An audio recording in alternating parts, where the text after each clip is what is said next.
प्रिय विद्यार्थियों एवं प्रतियोगियों, मैंने अपने फर्स्ट वीडियो में वेस्टर्न पॉलिटिकल थॉट के अंतर्गत जो प्राचीन राजनीतिक चिंतन है और जो प्राचीन काल की हिस्ट्री ऑफ पॉलिटिकल थॉट है उस पर प्रकाश डाला था।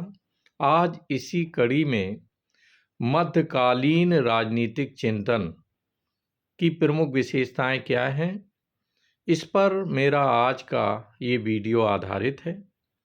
मिडवल पॉलिटिकल थॉट राजनीतिक चिंतन के इतिहास में मध्यकाल का आरंभ 5वीं शताब्दी से आरंभ होकर 15वीं शताब्दी तक चलता रहा।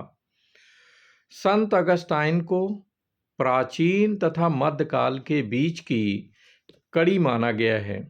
इस मध्यकालीन राजनीतिक चिंतन की विशेषताएं निम्नलिखित हैं। नंबर 1, सामंतवादी प्रथा की शुरुआत हुई, यानी feudal system is started from medieval period. मध्यकालीन युग में सामंत प्रथा सर्वत्र विद्यमान थी। इस प्रथा के विषय में सेवाइन ने लिखा है कि मध्यकाल में सामंत प्रथा उसी प्रकार प्रभावशाली थी जिस प्रकार प्राचीन युग में नगर राज। मध्यकालीन युग की यह एक प्रभावशाली संस्था थी। इसने सामाजिक विचारों तथा वैज्ञानिक सिद्धांतों को प्रभावित किया तथा मध्यकालीन लोगों के जीवन तथा विचारों को प्रभावित किया।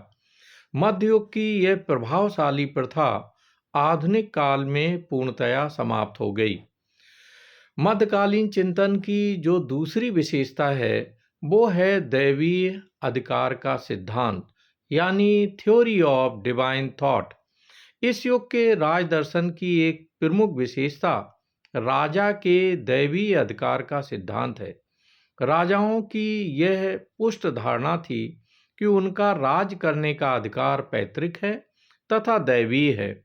ईश्वर के प्रतिनिधि के रूप में होने के कारण राज्य में राजा ही सर्वप्रमुख है और चर्च नहीं है, क्योंकि उसे राज करने का अधिकार सीधे ईश्वर से प्राप्त हुआ है। इसलिए पृथ्वी पर की आज्ञा का पूर्ण निष्ठा के साथ प्रजा को पालन करना चाहिए। तीसरी जो विशेषता है मध्यकालीन चिंतन की वो है चर्च को समुचित महत्व, यानी प्रॉपर इम्पोर्टेंस टू चर्च। मध्यकाल में चर्च की प्रमुखता सदैव राजनीतिक चिंता का और चिंतन का विषय बनी रही। मध्यकाल की राजनीति भी चर्च से प्रभावित थी तथा अनेक देश चर्च के प्रमुख पोप यानी रोम के पोप से ही राजकाज के आदेश प्राप्त करते थे। जो पांचवी विशेषता है वो है संविधानवाद का उदय, यानी राइज ऑफ कॉन्स्टिट्यूशनलिज्म।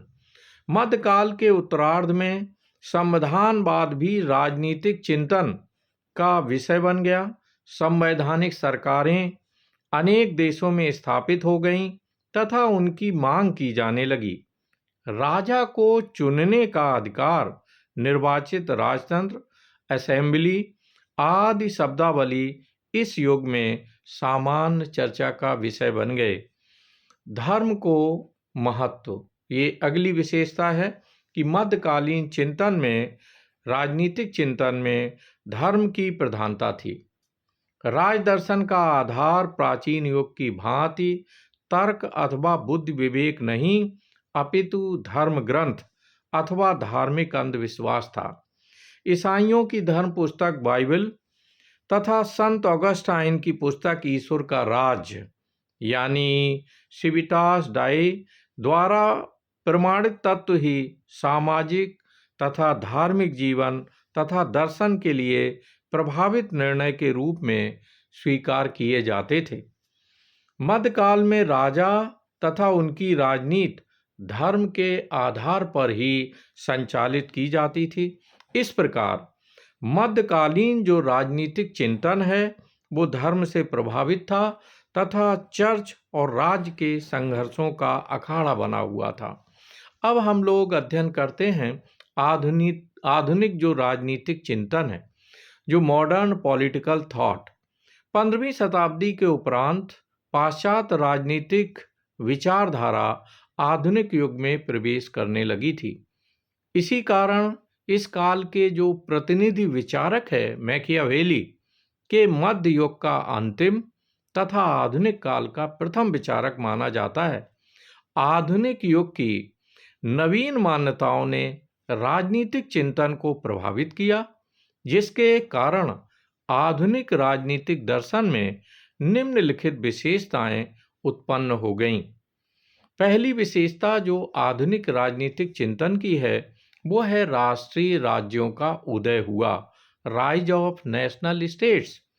राष्ट्रीय राज्यों का उदय आधुनिक युग के राजनीतिक जीवन की महान घटना है। इससे सार्वभौमिकता की भावना समाप्त हो गई थी। न केवल पोप का अपितु महान सम्राटों का युग भी समाप्त हो चला था। इसीलिए अब इंग्लैंड, फ्रांस आदि देशों ने राष्ट्रीय सरकारों की स्थापना हुई। अब वहाँ के नागरिक एक राष्ट्र की भावना लेकर अपने अपने राष्ट्रों के हित संपादन में संलग्न हो गए। आधुनिक राजनीतिक चिंतन की जो दूसरी प्रमुख विशेषता है वो है धर्मनिरपेक्षता यानी सेकुलरिज्म का उदय। आधुनिक युग में धर्मनिरपेक्ष राज्यों की स्थापना पर जोर दिया गया और इस युग में आरंभ से राज्यों पर चर्च का प्रभुत्व समाप्त हो गया था। पोप की सत्ता समाप्त हो चुकी थी तथा अंतिम सत्ता के रूप में अब पोप का प्रभुत्व समाप्त हो गया था। नेक्स्ट विशेषता है सार्वभौमिकता में कमी यानी लैक ऑफ यूनिवर्सलिटी। आधुनिक युग में सार्वभौमिकता की भावना में बहुत कमी हुई। प्रिय विद्यार्थियों, संसार में सर्वत्र राष्ट्रीय राज्यों की स्थापना हुई। समानता के आधार पर अंतर्राष्ट्रीयता का तो प्रचार हुआ, किंतु राष्ट्र से बाहर किसी अन्य सर्वोच्च सत्ता की भावना अब पूर्णतया समाप्त हो गई। अनेकवाद तथा उनमें विवाद जो आधुनिक राजनीतिक चिंतन की ये भी एक विशेषता है कि आधुनिक युग राजनीतिक चिंतन में विभिन्न विरोधावादों का उदय हुआ तथा उनमें परस्पर संघर्ष भी हुआ। स्वेच्छाचारी राजतंत्र के विरोध में निर्वाचित तथा सीमित राजतंत्रवादी विचारधारा उत्पन्न हुई।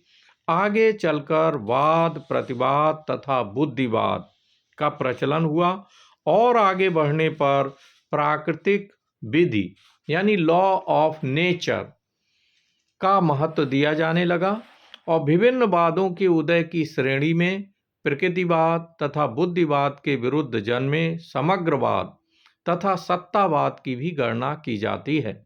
इस युग में साम्यवाद, समाजवाद, आदर्शवाद, व्यवहारवाद आदि अनेक वादों का उदय हुआ।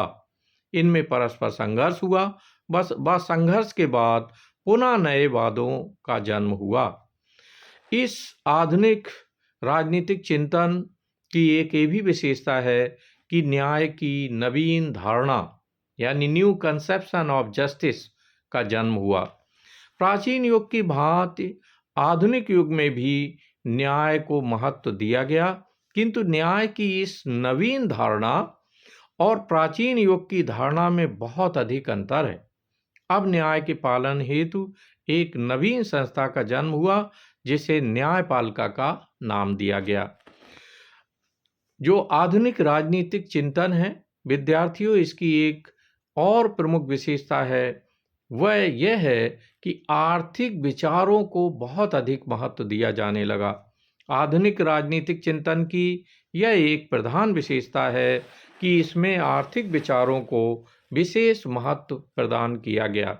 आधुनिक युग की वैज्ञानिक उन्नति एवं औद्योगिक विकास ने मानव जीवन में आर्थिक तथ्यों का अधिकाधिक प्रवेश किया। परिणाम यह हुआ कि राजनीतिक जीवन में भी आर्थिक पक्ष को महत्व दिया जाने लगा। राजनैतिक जीवन की पहली नैतिकता तथा न्यायिक भावना अब आर्थिक भावना में बदल गई तथा राजनीतिक जीवन में भी हितों के योगदान को महत्व मिलता चला गया। यही भावना दार्शनिक रूप प्राप्त कर आधुनिक युग के राज दर्शन में सन्निहित हुई। इस प्रकार पाश्चात्य राजनीतिक विचारों के इतिहास में विभिन्न युगों की अपनी अपनी पृथक चारित्रिक विशेषताएं थीं। मानव विकास की निरंतरता तथा युग की परिवर्तनशीलता ने राजनीतिक विचारों को भी परिवर्धित, संशोधित तथा पुनः नवीन विचारों की उत्पत्ति की नवीन गतिशील विशाल प्रक्रिया बना दिया। विद्यार्थियों एवं प्रतियोगियों, मेरा जो अन्य वीडियो है वो प्राचीन यूनानी राजनीतिक चिंतन यानी एंशिएंट ग्रीक पॉलिटिकल थॉट पर है, जिसमें आपको यूनानी राजनीतिक चिंतन की जो प्रमुख विशेषताएं हैं, अगर ये हमें क्लियर हो जाती हैं तो इन दैट केस जो यूनानी थिंकर्स हैं, सॉक्रेटिस है, प्लेटो है, अरिस्टोटल है और जो अन्य विचारक हैं, उनकी आपको पूरी तरह से विचारधारा स्पष्ट हो जाएगी और हमारी अंडरस्टैंडिंग में वृद्धि होगी। तो आफ्टर ऑल इसके बाद जो नेक्स्ट मेरा वीडियो होगा वो सुकरात पर आधारित होगा। तो इसी के साथ आप सभी लोग तत्पर रहें और मेरे साथ संलग्न रहें। प्राचीन राजनीतिक चिंतन और पाश्चात्य राजनीतिक चिंतन में आपका कमांड किस तरह से हो, किस तरह से एक आत्मविश्वास सृजित हो, इसके लिए मैं बराबर आपके साथ हूँ। आप मेरे साथ मेरे वीडियोज़ को लाइक करें, इनको शेयर करें और मेरे YouTube चैनल को सब्सक्राइब करें। जय हिंद।